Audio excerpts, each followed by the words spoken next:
Assalamualaikum warahmatullahi wabarakatuh.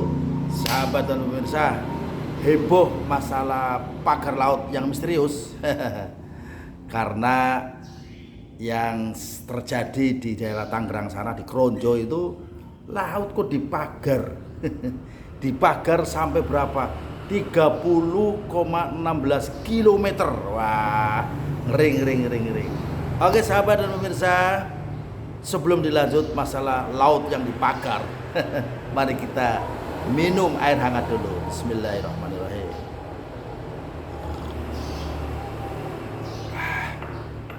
Alhamdulillah. Berita yang heboh itu sempat mencengangkan mungkin para pelaku usaha perikanan se-Indonesia. Mengapa? Karena apa? Laut kok dipagar pakai bambu cerucuk. Sementara di Tegal sendiri ada kobaran api yang melalap meluluh lantakan 24 kapal.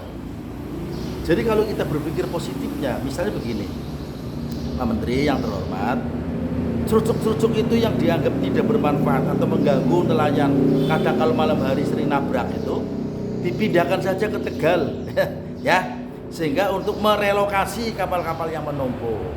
Nah, kalau lebih kemanfaatnya untuk kemaslahatan umat, kemanfaatan dan keberlangsungan para pekerja pelaku usaha perikanan kelautan, kan lebih berdaya guna ketimbang di daerah Kronjo Tangerang itu katanya pemanfaatan ruang laut itu tidak berizin, apalagi sepertinya memenjarakan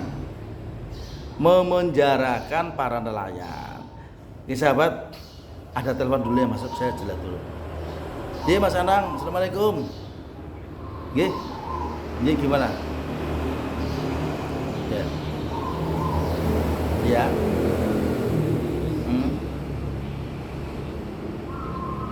Ya. Mas, gimana terus? Ya.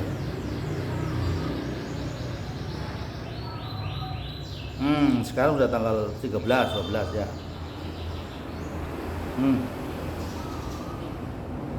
Ya. Ya.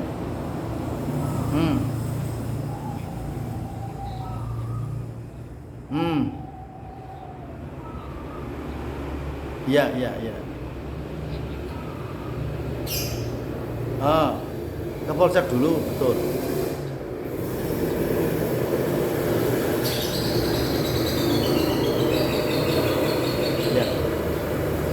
Ya.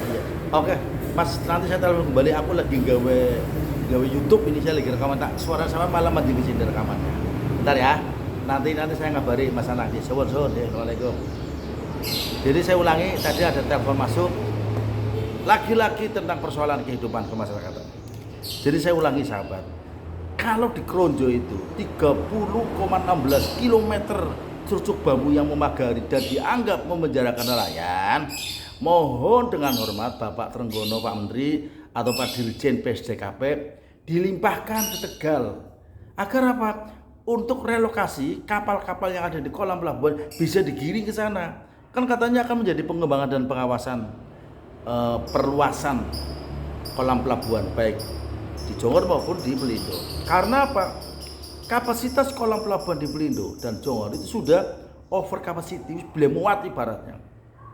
Ya, jadi saya mohon dengan hormat bahwa peristiwa hebohnya pembakaran laut yang katanya tidak memiliki izin itu akan ditindak, bahkan sudah disegel. Nah, kalau segel itu ngapain?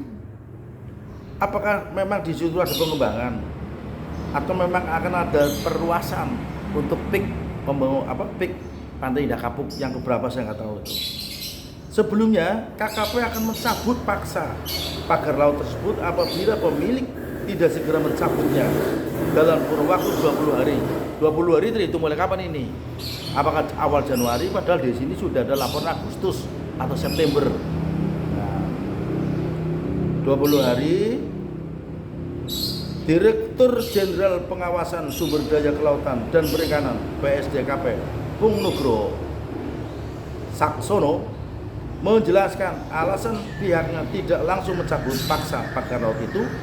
Dia menilai segala tindakan yang diambil memerlukan proses. Nah, jadi silakan, lebih baik Pak Pung atau Pak Menteri Kelautan, Pak Sakti Trenggono, atau yang terhormat Bapak Presiden, kami berharap ya segeralah diatasi di kolam pelabuhan Kota Tegal, karena sudah berkali-kali terjadi kebakaran. Ya, dari tanggal 29 Januari tahun 2022, kemudian tanggal 14 Agustus 2003, dan terakhir 27 Desember tahun 2024 terjadi 24 kapal terbakar. Tragisnya pada tanggal 14 Agustus 2023 itu 64 kapal terbakar. Lalu tindakan dan solusinya apa? Paling hanya bagi-bagi sembako. Sembako nilainya tidak sebanding dengan kerugian bagi pemilik kapal yang nilainya hampir miliaran rupiah. Kalau sekiranya harganya 5 atau 4 atau 5 miliar kali 63, sudah kelihatan berapa ratus miliar. Nah, maka untuk pencegahannya, kepada yang terhormat kami berharap bahwa cerucuk-cerucuk yang ada di Tangerang itu apabila dibongkar paksa tidak ada manfaatnya, dianggap menjarakan nelayan. Nah, karena nelayan sulit keluar, ya bagusnya digeser ke Tegal saja lah. Jelas Tegal membutuhkan pelebaran dan perluasan kolam pelabuhan sehingga tidak terjadi penumpukan, dan apabila terjadi kebakaran maka segera diatasi. Insya Allah kolam itu akan tertata bagus, tertata indah. Nah, bagaimana mengedukasi masyarakat nelayan? Beda dengan negara tetangga, yaitu Singapura misalnya. Singapura itu sungguh tertib. Jangan sekali-kali ngerokok sembarang tempat atau buang putung sembarang tempat. Bahkan membuang air ludah pun harus pikir-pikir, karena dendanya itu sudah puluhan bahkan jutaan. Nah, kami pergi dan melihat ke beberapa daerah, bahkan di Australia, di Brisbane, Mooloolaba itu pelabuhan terbersih, bau amisnya tidak ada di sana. Pada saat Megawati mau masuk ke Tegal, pengembangan pelabuhan Johor, kami diajak jalan-jalan oleh Kementerian KKP, yang waktu itu belum ada kementerian, masih ada Departemen Perikanan dan Kelautan. Setelah ditiru di sana, overseas training dengan pejabat-pejabat di Dirjen Perikanan Tangkap, pejabat-pejabat dengan KKP, bahkan seluruh penentu kebijakan di pengembangan pelabuhan di Indonesia. Di sana airnya sudah jernih, air lautnya, air kolam pelabuhannya tidak kotor. Coba sekarang kalau tengok ke Tegal, saya pedih, sedih dan prihatin. Bagaimana cara mengatasinya? Harus ada edukasi dari awal. Ya, kedisiplinan diri dari anak-anak peserta didik yang paling dasar, dari usia dini, kemudian dari sekolah, lingkup rumah tangganya, sehingga tidak ada budaya kelalaian, budaya kotor. Habis makan pun piringnya harus dibawa sendiri. Itu kalau di restoran-restoran besar. Itu di Singapura sebelahan dengan kita. Negara kesemakmuran, jajahan Inggris, kita jajahan Belanda. Sehingga disiplin harus ditekankan. Kebersihan harus dimulai dari dini. Ya, begitu sahabat dan pemirsa, kami berharap daripada ya pemagaran pakai bambu cerucuk itu yang sepanjang 30,16 km yang katanya seperti memenjarakan nelayan, bisa dilimpahkan ke Tegal yang lebih membutuhkan.